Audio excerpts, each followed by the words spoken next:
बिस्मिल्लाहिर्रहमानिर्रहीम। अस्सलाम वालेकुम स्टूडेंट्स, उम्मीद है आप सब खैरियत से होंगे। बेटा आज हमने जो टॉपिक डिस्कस करना है उसका नाम है सेल्फ़ इंडक्शन। सेल्फ़ इंडक्शन वाला जो टॉपिक है म्यूचुअल इंडक्शन वाले टॉपिक को ही आगे बढ़ाया गया है इस टॉपिक में। ठीक है, सेल्फ़ इंडक्शन, सेल्फ़ का मतलब होता है कि अपनी ज़ात को कहते हैं सेल्फ़। तो सेल्फ इंडक्शन इलेक्ट्रोमैग्नेटिक इंडक्शन की एक टाइप है कि आप ये देखें, हमने कल म्यूचुअल इंडक्शन में पढ़ा था कि दो कॉइल्स थी, एक प्राइमरी एक सेकेंडरी।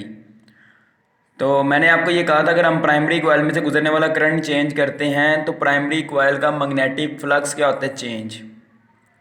अब यही प्राइमरी कॉइल का मैग्नेटिक फ्लक्स जो है वो सेकेंडरी कॉइल से भी गुजर रहा था।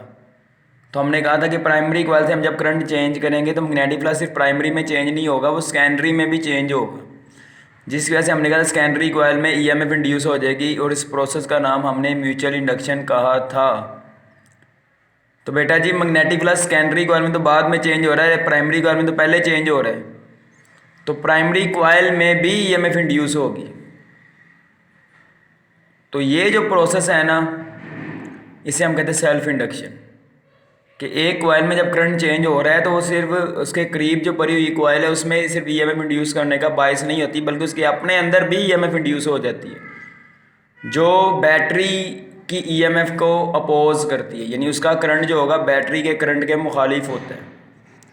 ठीक है, तो पहले आपने सेल्फ इंडक्शन में डेफिनेशन डिस्कस करनी है कि it is a process in which EMF induce in a coil due to change in current with in itself. एक कॉइल में ईएमएफ का इंड्यूस हो जाना करंट चेंज होने की वजह से उसके अपने अंदर, इस प्रोसेस का नाम होता है सेल्फ इंडक्शन। ठीक है, अब एक्सप्लेनेशन है, फिर आपने डायग्राम बनानी है कि हमारे पास एक कॉइल है, इसमें रियोस्टेट लगा हुआ है, बैटरी और स्विच है। हम जब स्विच को ऑन करेंगे, स्विच को हम क्या करते हैं जब ऑन, स्विच मैं ऑन कर देता हूँ, ये मैंने स्विच ऑन कर दिया। तो स्विच जब हम ऑन करते हैं तो कॉइल में से करंट गुजरेगा, करंट गुजरने से मैग्नेटिक फ्लक्स प्रोड्यूस होगा। अब अगर मैं रियोस्टेट की रेजिस्टेंस चेंज करता हूँ तो करंट चेंज होगा, करंट चेंज होने से मैग्नेटिक फ्लक्स क्या होगा, चेंज। तो इसमें ईएमएफ इंड्यूस होगी और उसकी पोलैरिटी बैटरी के जैसी होगी। ये देखें, इधर भी पॉजिटिव लेफ्ट साइड पे है, राइट साइड पे नेगेटिव है, तो इधर भी ऐसे ही होगा। लेकिन ये जो ईएमएफ इंड्यूस होगी ना, उसका करंट बैटरी के करंट के मुखालिफ है। देखें, बैटरी का कन्वेंशनल करंट क्लॉकवाइज फ्लो करेगा, लेकिन ये जो ईएमएफ है इसकी वजह से करंट फ्लो करेगा एंटी क्लॉकवाइज, वो यूं फ्लो करेगा। यानी ये ईएमएफ जो है इंड्यूस हो रही है वो अपनी कॉज, यानी बैटरी इसको क्या करी है, वो अपोज कर रही है, यानी इसकी कॉज चेंज इन करंट है, ये इसकी मुखालफत कर रही है। ठीक है, तो आपने फर्स्ट पैराग्राफ इस टॉपिक का नहीं लिखना, सेकंड पैराग्राफ ग्रीन बॉक्स से पहले पहले जो है वो इसकी एक्सप्लेनेशन है, उसमें उसने ये बात बताई है कि हम जब रियोस्टेट की रेजिस्टेंस को चेंज करेंगे तो करंट चेंज होगा, करंट चेंज होने से मैग्नेटिक फ्लक्स चेंज होगा, तो उसमें ईएमएफ इंड्यूस हो जाएगी और उस ईएमएफ को हम कहते हैं सेल्फ इंड्यूस्ड ईएमएफ। ठीक है, इसे हम बैक ईएमएफ भी कहते हैं, क्योंकि ये क्या करती है, अपनी कॉज या चेंज इन करंट को क्या करिए, वो अपोज करती है। अब यहाँ पे ना derivation of EMF in terms of time rate of change in current हमने ड्राइव करना है। यहाँ पे आप साइलेंट के साथ ईएमएफ के साथ एसपी हम नहीं लिखेंगे, क्योंकि एक ही कॉइल है, दो कॉइल्स हो तो फिर हमें एसपी लगाने की ज़रूरत पड़ती है। तो हमने यहाँ पे डेरिवेशन करनी है, यहाँ पे ईएमएफ इंड्यूस जो होगी कॉइल में इन terms of time rate of change in current, बिल्कुल वैसे ही जिस तरह हमने कल म्यूचुअल इंडक्शन में की थी कि लेट कॉइल हमारे पास जो है ना consist of an number of turns और magnetic flux in one turn is 5। ठीक है, तो so total flux through coil जो होगा वो क्या आएगा, नंबर ऑफ टर्न्स को एक टर्न के फ्लक्स से मल्टीप्लाई कर दूंगा। अब ये जो फ्लक्स है वो डायरेक्टली प्रोपोर्शनल है करंट के थ्रू दी कॉइल, तो इसे हम डायरेक्टली प्रोपोर्शनल टू करंट कहते हैं। यहाँ पे इक्वालिटी का साइन लगाने के लिए हम जो कांस्टेंट यूज़ करते हैं उस कांस्टेंट का नाम है सेल्फ इंडक्टेंस, जिसे हम कैपिटल एल से डिनोट कर रहे हैं। सेल्फ इंडक्टेंस भी वही बात बताती है जो म्यूचुअल इंडक्टेंस बताती है, यानी कि मैग्नेटिक फ्लक्स के बारे में बताती है।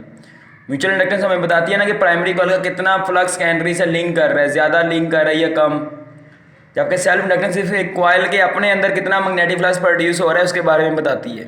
अगर एक कॉइल की सेल्फ इंडक्टेंस ज़्यादा है मतलब उसमें मैग्नेटिक फ्लक्स ज़्यादा प्रोड्यूस होगा for a certain value of current.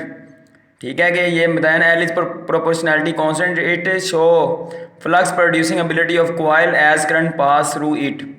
और ये डिपेंड उन्हीं पैरामीटर पे करती है जिस पे म्यूचुअल इंडक्टेंस करती है, स्वाय एक के, वो कौन सा है, क्लोजनेस। क्लोजनेस का जिक्र तो हम 2 कॉइल जो हम फिर करेंगे ना, तो इस पर वो डिपेंड नहीं करती, बाकी तीनों पे डिपेंड करती है। Number of turns of coil, area of cross section of coil and core material nature. 2 तरह की कोर मटेरियल्स होते हैं, एक होती है आयरन कोर, एक होती है एयर कोर।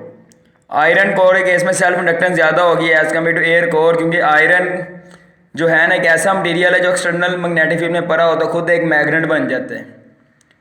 ठीक है, और ऐसे मटेरियल को हम फेरो मैग्नेटिक मटेरियल भी कहते हैं। आज बुक में उसने आयरन के आगे ब्रैकेट में फेरो मैग्नेटिक लिखा हुआ है। और आयरन में ऐसा क्या होता है कि एक्सटर्नल मैग्नेटिक फील्ड में एक मैग्नेट बन जाता है। इसका जवाब 17 चैप्टर आपको देगा। ठीक है, अब डिपेंडेंस ऑफ एल आपने इस डेरिवेशन में साथ ही डिस्कस करते हुए फिर आपने फैराडे लॉ का हवाला देना कि बाय फैराडे लॉ हम ये लिख सकते हैं ईएमएफ इंड्यूस को m minus N delta phi over delta T. Delta हम पहले भी लिख सकते हैं, एन फाई की जगह हमने एल आई पुट कर दिया, एल पहले लिख दें तो ये हमारे पास फॉर्मूला ड्राइव हो गया, बिल्कुल वैसे ही जैसे हमने म्यूचुअल इंडक्शन वाले टॉपिक में ड्राइव किया था ईएमएफ का formula in terms of time rate of change in current. ठीक है, तो it shows EMF induce is directly proportional to time rate of change in current in itself, यानी coil में जितना करंट ज़्यादा चेंज होगा ना विद टाइम उतनी इसमें ईएमएफ इंड्यूस की होगी ज़्यादा, क्योंकि उतनी मैग्नेटिक प्लस में चेंज ज़्यादा प्रोड्यूस होगी। और यहाँ में नेगेटिव साइन हमें क्या बता रहा है कि ईएमएफ जो इंड्यूस होगी वो एक्ट करती है टू अपोज इट्स कॉज, यानी time rate of change in current. यानी कि करंट बढ़ रहा है तो ईएमएफ जो इंड्यूस होगी वो उसे कम करने की कोशिश करेगी, और अगर कम हो रहा है उसे वो क्या करेगी, इंक्रीज करने की कोशिश करती है। ठीक है, ये कैसे मैं इसको थोड़ा मज़ीद एक्सप्लेन करता हूँ टॉपिक कंप्लीट करने के बाद।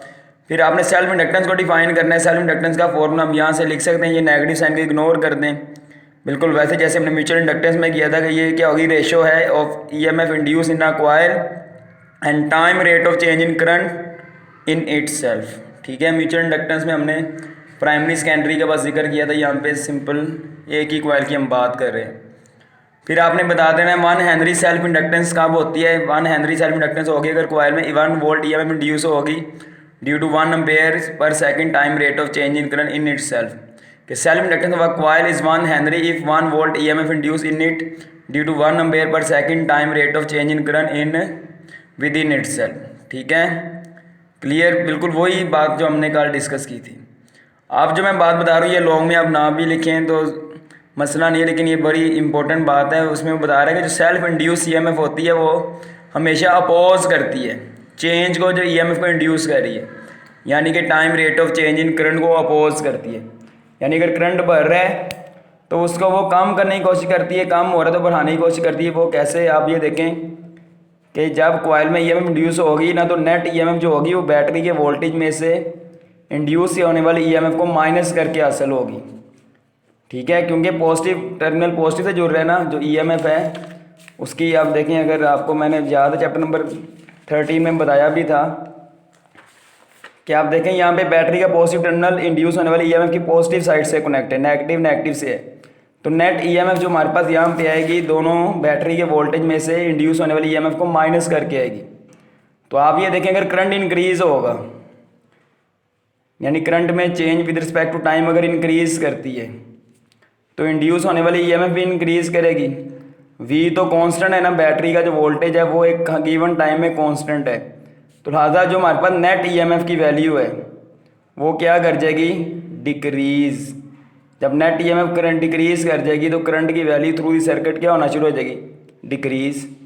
यानी करंट अगर बढ़ रहा है, देखें जो इंड्यूस ईएमएफ है उसने करंट को कम करने की कोशिश की है, और लेकिन अगर time rate of change in current with respect to time decrease करता है तो इंड्यूस होने वाली ईएमएफ भी डिक्रीज करेगी, लेकिन वोल्टेज तो कांस्टेंट है।